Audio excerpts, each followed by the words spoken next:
Chris here, the day-to-day apologist. Have you ever heard anyone ask this question before? Isn't the Bible just a bunch of fairy tales? Well, there's a lot of information that I've been covering these past 6 videos. In fact, so much I had to break up some of my parts into smaller sections just to cover all the information. So if you haven't had a chance, make sure you go back, check out my old videos on my Q&A playlist, my question and answer playlist, and you can catch up all the way to this video because this is the finale. In the first part, we talked about the tests and the first 4 tests. In this part, we're finishing up with the 8 tests with 5 through 8. So let's get into the tests. So what are basically these tests? Well, we're taking the Gospels, these claims of miracles that Jesus did, his death and resurrection, and we're putting them on the stand to see if the authors have credible or reliable testimony. So the first thing that we're going to be talking about is the bias test. Basically, we're picking apart the Gospel to whether or not the disciples intentionally or unintentionally altered the text due to personal bias. So did they have reasons to skew parts of the narrative? Now, I don't know if you know this, but Matthew, Mark, Luke, and John, they all have different objectives, theological objectives to accomplish. What do I mean when I say this? Well, they had different authors that they were writing to. See, Matthew was written to the Jewish people, Mark was written for the Romans, Luke was written for the Greeks, and John wrote, as the last gospel, for everyone, for the Jew and the Gentile.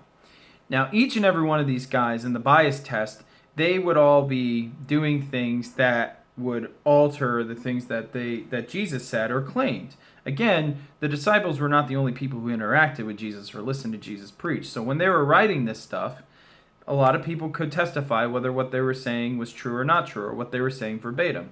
So, in fact, I would say historically they were probably bolstered by their love for Jesus and commitment to his moral teachings, which, in my opinion, the gospel passes the bias test. The next one is the cover-up test. This is pretty self-explanatory.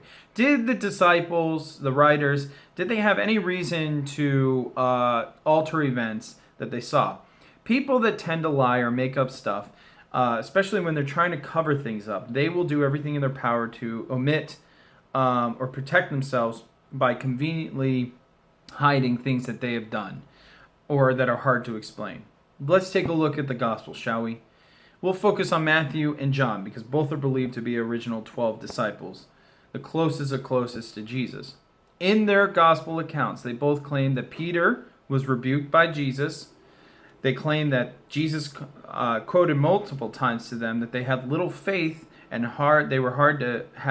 they were spiritually hard in understanding because they just were not listening or not processing the way Jesus was teaching and preaching. They mentioned this multiple times. And let's keep in fact that when Jesus was arrested, they admit, all 4 gospel accounts, especially John and Matthew, admit that they ran off. They abandoned Jesus and they ran and hid. This is not stuff that you want to record as something to help spread the message to gain more people.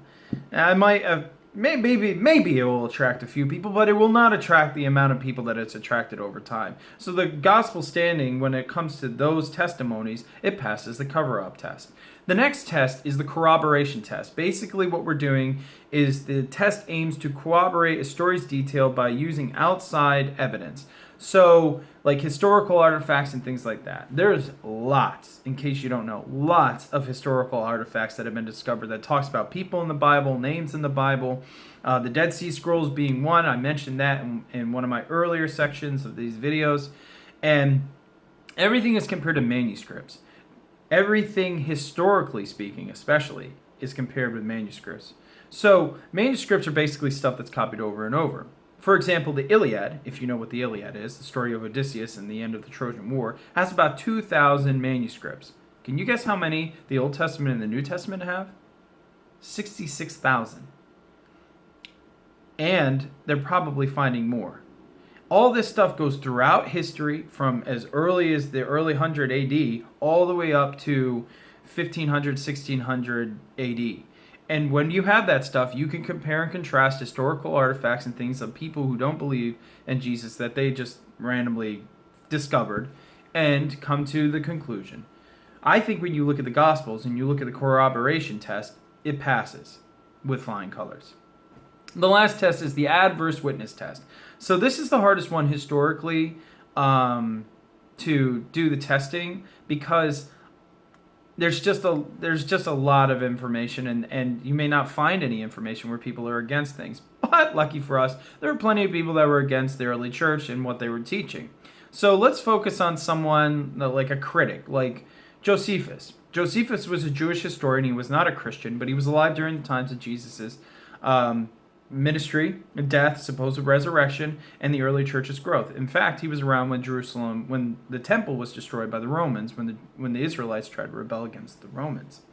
Now, he testifies in his historical documents that Jesus was a real person, that the people really did believe that he performed wonders and miracles. In fact, his opponents testified against him, claiming he was evil, and that's the reason why he was able to do miracles, that he was crucified, and that his disciples claimed that he resurrected very, very quickly after his death and resurrection. When you take a look at this stuff, and you can look at more of it in my part 5 series section of answering this question, it has a bunch more information. You could see that the adverse witness test, the Gospels pass. Now, I want to thank everyone for watching these videos. I want to thank the guys who worked really hard to put out this information on public source, like the internet. Guys like Lee Strobel, Josh McDowell, Sean McDowell. And I want to recommend a couple of books to you guys. John and Sean McDowell wrote together a book called Evidence That Demands an Explanation. And Lee Strobel wrote a book called The Case for Christ. I've read The Case for Christ. I've skimmed excerpts through Evidence That Demands an Explanation. And if you're not a book reader, you can hop onto Netflix, type in The Case for Christ. They recently did a live-action film that is on Netflix that talks pretty much a lot about what I just did in these video series. I hope you enjoyed them. God bless. Hit that subscribe button, notification button. I post videos every Tuesday and Thursday. See you guys next Tuesday.